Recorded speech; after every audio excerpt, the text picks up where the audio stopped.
একটা বিশাল অংশের মানুষকে, নাগরিককে, ভোটারকে লজিক্যাল ডিসক্রিপেন্সির নামে অ্যাডজুডিকেশনে পাঠানো হয়েছে, হুইচ ইজ ইলজিক্যাল। এবং আমরা প্রথম থেকে বলে আসছি এটা ভোটাধিকার হরণ। আমরা সিও অল পার্টি বৈঠক ডেকেছিলেন, সেখানেও আমাদের প্রতিনিধিরা বারবার বলেছেন, এবারও বলেছেন যে সম্পূর্ণ ভোটার তালিকা প্রকাশ করতে হবে। অ্যাডজুডিকেশন মানে প্রশাসনের অপদার্থতা।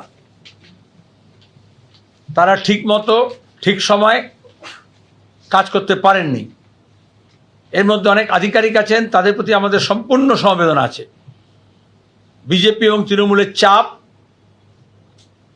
প্রকৃত ভোটারের বদলে মৃত ভোটারদের রেখে দেওয়া, ভুয়ো ভোটারকে না সরিয়ে আসল ভোটারদের বাদ দেওয়া, পরিকল্পিতভাবে ফর্ম 7-এর নামে 2 দল বিশাল অংশের আপত্তি জানিয়েছে। সেগুলোর ব্যাপারে আমরা বলেছি তদন্ত করে জানাতে হবে। আমরা মোকদ্দমা করেছিলাম, হাইকোর্ট বলেছে। আপনারা জানেন যেদিন এসআইআর ঘোষণা হয়েছিল, এইখানে দাঁড়িয়ে প্রেস কনফারেন্সে বলেছিলাম যে জনপ্রতিনিধি আইন অনুযায়ী ধারা উল্লেখ করে বলা হয়েছিল এসআইআর কেন এটা জানাতে হয়, ভ্যালিড রিজন, সাফিসিয়েন্ট রিজন। আমরা বলেছিলাম এটা প্রয়োজনীয়, ভয় এবং ভীতি সঞ্চার করা, আরএসএসের কর্মসূচিকে বাস্তবায়ন করা ইসিআই দ্বারা, আর বিজেপি তৃণমূলের বাইনারি তৈরি করা। যখন ফুল বেঞ্চ আসে তখনও আমি নিজে উপস্থিত ছিলাম সিপিআইএমের প্রতিনিধি হিসেবে, এবং বামপন্থীদের কথা হিসেবে বলেছিলাম এই প্রশ্ন। তখন জ্ঞানেশ কুমার বলেছিলেন আমাদের ওয়েবসাইটে সব দেওয়া আছে, কেন করছি, কী রিজন। আমরা মামলা করেছিলাম।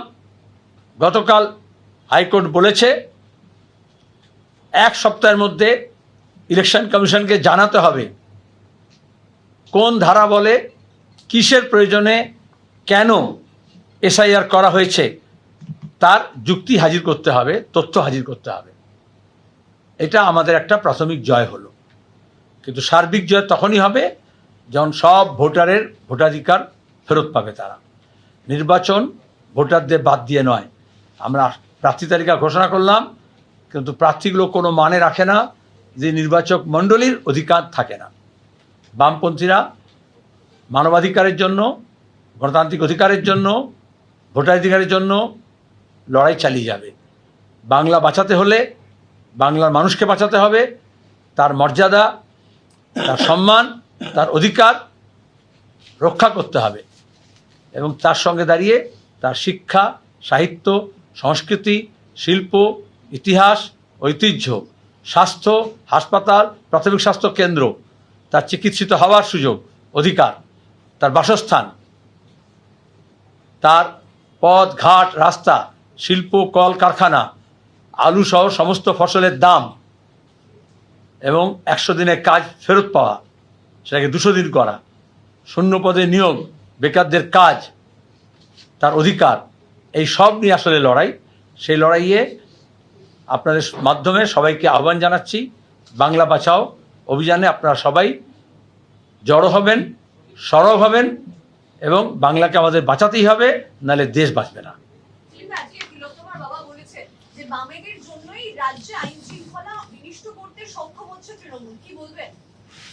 এটা আরএসএস এর শেখানো বুলি। তুমি যেমন SMS পড়ে বলছো, ওরা এরকম করে একটা হোয়াটসঅ্যাপ পড়ে বলছে।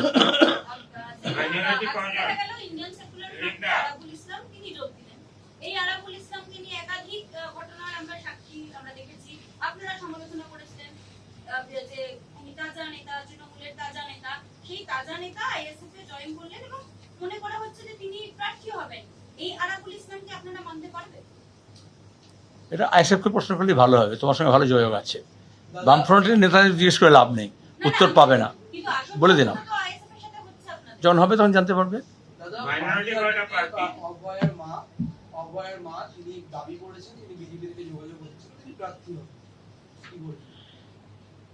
প্রথম থেকেই তোমরা জানতে, আগের আইন শৃঙ্খলা প্রশ্ন এটা বললো, হাসপাতালের চত্বরের মধ্যে ডিউটিরতা পিজিটি ছাত্রী যে নিজে একজন চিকিৎসক।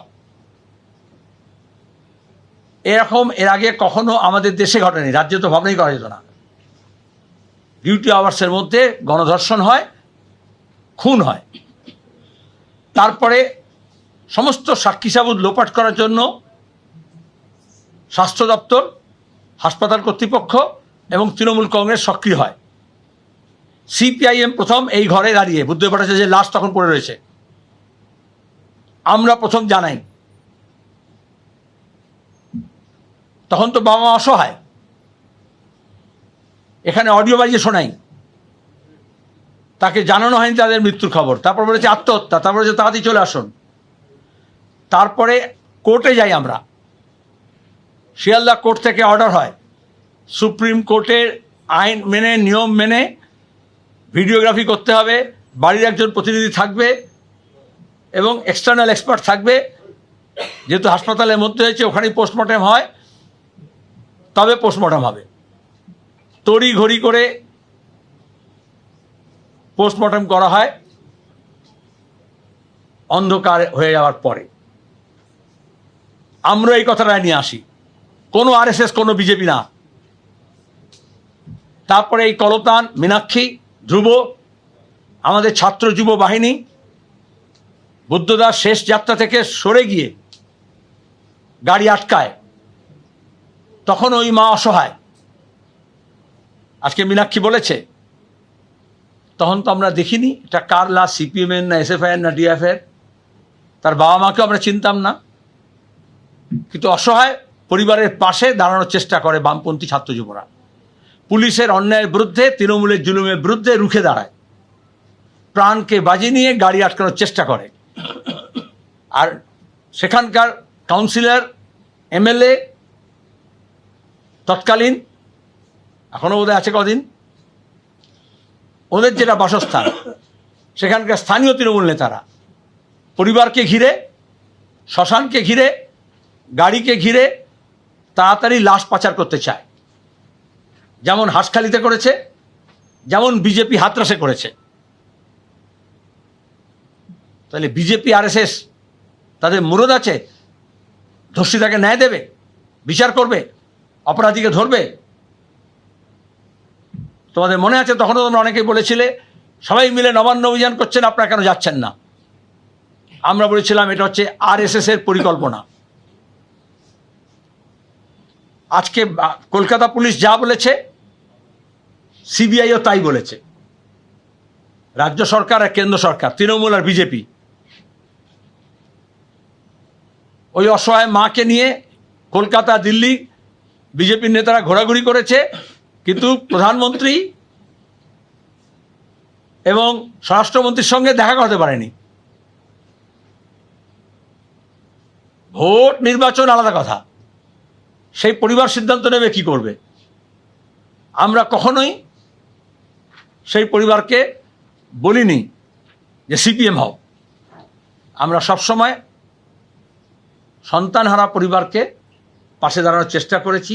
আইনজীবীরা লড়াই লড়েছেন, তখনই তাদের মনে হয়েছে যে আমাদের বামপন্থী আইনজীবীরা ঠিক করবে না, নামি দামি আইনজীবী বিজেপি ঠিক করে দেবে।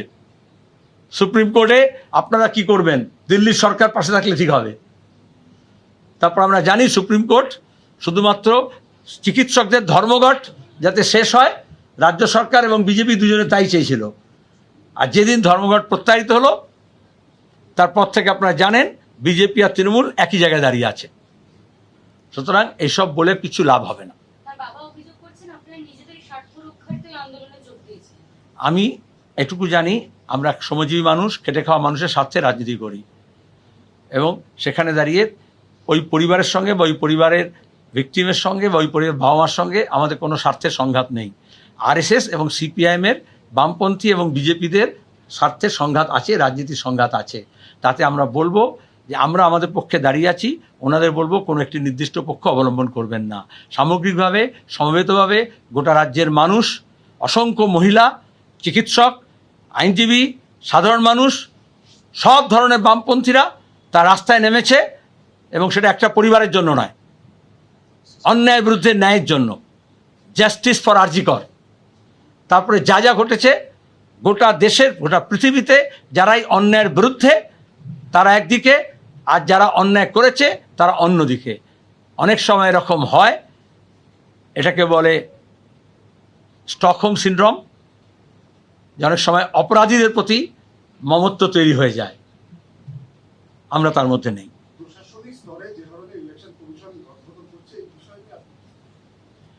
কে করছে রদবদল? তার আগে কে করেছে? রদবদল কি এখন হলো না 1 সপ্তাহ আগে, 10 দিন আগে, 15 দিন আগে লার্জ স্কেল রদবদল হচ্ছিল? আমি জিজ্ঞেস করছি আপনাদের কাছে, প্রশ্ন করছেন জিজ্ঞেস করি, এর আগে এই প্রশ্ন আসেনি বলে। তাহলে ফের যখন আমরা চেয়েছি সরকার বদল, তখন তৃণমূল কংগ্রেসও চেয়েছে, প্রশাসন যেতে যেতে চেয়েছে ডিএম বদল, এসপি বদল। আর আমরা যখন বলছি সুষ্ঠু অবাধ নিরপেক্ষ নির্বাচন করতে, তখন নির্বাচন কমিশন অফিসার বদল করছে। আর আমরা চাইছি মন্ত্রিসভার বদল হোক, সরকার বদল হোক, মানুষের অবস্থার বদল হোক। কৃষক, ক্ষেতমজুর, ছাত্র, যুবক, খেটে খাওয়া মানুষ, তাদের অবস্থার বদল হোক। এইখানেই বামপন্থী এবং দক্ষিণপন্থীর মধ্যে তফাৎ। আমরা চাই মানুষের অবস্থার বদল হোক, সেই অবস্থা বদলের জন্য মানুষের অবস্থান বদল হোক, এবং সেটার জন্য এই বাংলাকে বাঁচাতে বিকল্প হিসেবে বামপন্থীরা যে বিকল্প উত্থাপন করেছে সেইখানে মানুষকে আহ্বান জানাচ্ছি। আর ওরা মনে করছে আইএস আইপিএস দিয়ে, কেন্দ্র আর রাজ্য বাহিনী দিয়ে হবে। সেটা দিয়ে হয় না। পৃথিবীর কোথাও গণতন্ত্র প্রতিষ্ঠিত বাহিনী দিয়ে হয়নি। সব জায়গায় মানুষ সচেতন হয়েছে, সক্রিয় হয়েছে, ঐক্যবদ্ধ হয়েছে, তার অধিকার প্রতিষ্ঠিত করেছে। জরুরি অবস্থার পরেও আমরা লড়েছিলাম, জরুরি অবস্থার মধ্যে লড়েছিলাম, এবং তারপরে গণতন্ত্রের সম্প্রসারিত হয়েছিল বামফ্রন্টের সময়। যেহেতু বললো বামফ্রন্টের আমলে সিপিএমের জন্য এসব হয়েছে, তখন কিন্তু কখনো এই কামদুনি থেকে আরজি করে ঘটনা হয়নি।